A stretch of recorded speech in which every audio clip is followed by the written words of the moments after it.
For 8 years, hundreds of motorcyclists have gathered at the Capitol in St. Paul to begin their ride to remember fallen soldiers across Minnesota. But this year, there will be an even deeper meaning to mark that very dark morning 10 years ago in our nation's history.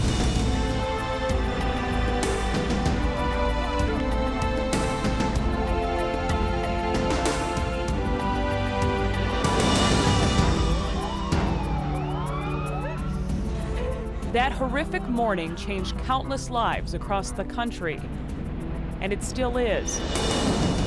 Turned into the kind of son everybody hoped you'd have, you know, just time with him was real short. A young man taken from his parents. He was just a great person. A sister who has said goodbye to her brother. He was a great dad. That's all I know. And a little girl forced to grow up without her dad. They are 3 Minnesota families that know the meaning of sacrifice, now part of a bigger group known for giving back. This is the worst possible way to meet the greatest people on earth.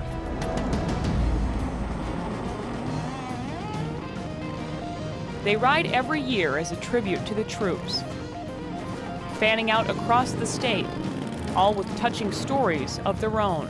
This is our bike. We bought it 3 months after Curtis was killed. It was something we were contemplating anyway, but it was the right time to buy it, and it really opened up a lot to us, all these people to us, really. This will be Kay and Dave Swenson's first ride, remembering their young Marine, Lance Corporal Curtis Swenson, who lost his life in Afghanistan. He was just 12 years old when the Twin Towers fell, not knowing how the attacks that day would shape his destiny. We knew that this was a group that we needed to belong to and be part of, and since that last year, we've gotten to know many of these people and really truly call them our friends now. It's been quite a journey.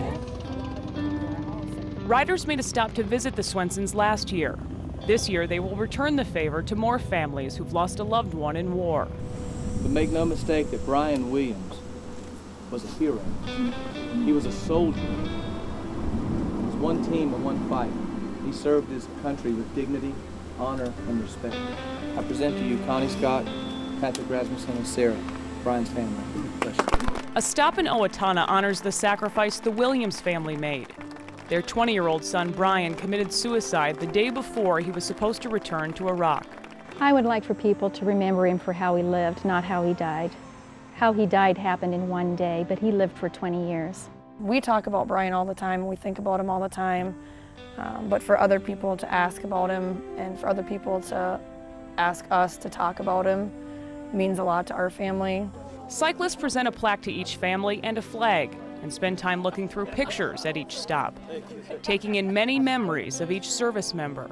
It makes me so proud to know that they're here for my brother, because he really, really was a great guy, a great brother, a great friend to everybody, and to see all these people here for him just really was very emotional for me. Once I did that and I met with the families, I realized that we were helping them to heal, and so I was hooked. That was the reason to keep going. Tribute to the troops started with just 30 bikes in 2004. 18 and called for duty. This Rocky Lynn music video called Home inspired the singer to combine his love of music and motorcycles as a way to honor those who never made it home from war. Beaches made for beauty. As we leave this morning, our thoughts and prayers are not only with all the victims of 9/11, but with all the men and women that died to make that right. There are now hundreds that take part each year, and the ride is reaching beyond Minnesota with chapters starting in other states. There's a goal to be in all 50 in the next 5 years. We all remember where we were, what we were doing. We also remember, how our country came together and how everyone responded to that event. And this is one of those responses.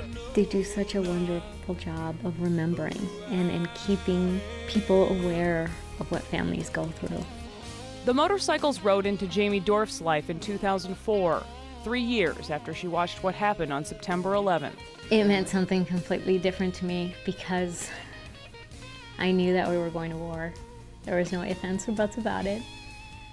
And I knew it was going to affect my family directly. Her husband Patrick loved to fly. As a young boy, he worked at the Buffalo airport in exchange for flying lessons. Did you always worry about him? You know, I did, but it wasn't at the forefront all the time. I couldn't let that get in the way of us, because otherwise I don't think our marriage would have lasted if I was always constantly worried. Chief Warrant Officer Patrick Dorff died just 2 months into his first tour of duty in Iraq. He survived a helicopter crash but drowned in the Tigris River. Soldiers delivered the news to Jamie. When I saw them there, I knew that our life had changed. I knew that we weren't even in Minnesota, we were in Puerto Rico. So I knew that it was serious. And when they told us what had unfolded, I knew Pat was gone. Life didn't just change for Jamie that day, but also for their 3-year-old daughter, Brisa. This little girl would touch tribute to the troops on their very first ride. We just really kind of came up with that idea for the education fund when we met her, because we realized she was going to grow up without her dad. And, you know, we wanted to be able to do something to provide something for her. She was just a little girl. She was just a little tyke with little curly brown hair and big brown eyes, and she wrapped every one of them around her little finger that day. Now the organization offers scholarships to kids who've lost a parent in war. They've raised $130,000 in the last 8 years. I got them from Alaska. And you like to ride horses? Mm-hmm. Doesn't scare you at all? Mm-mm. Brisa is 10 years old now and in the 5th grade. Her horse collection sits next to the pictures of the dad she didn't get the chance to know. She's grown up since that time. And she's realizing what she's missing out on. What she no longer has, you know, when she's around other kids. And that's just been tough.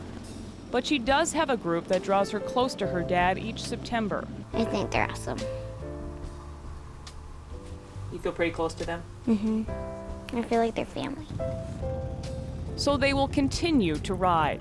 For those parents in Rochester who've lost a Marine, for that sister in Owatonna, and for Brisa, who will always know just how brave her dad was. We're very thankful and very grateful for all the hard work that they do.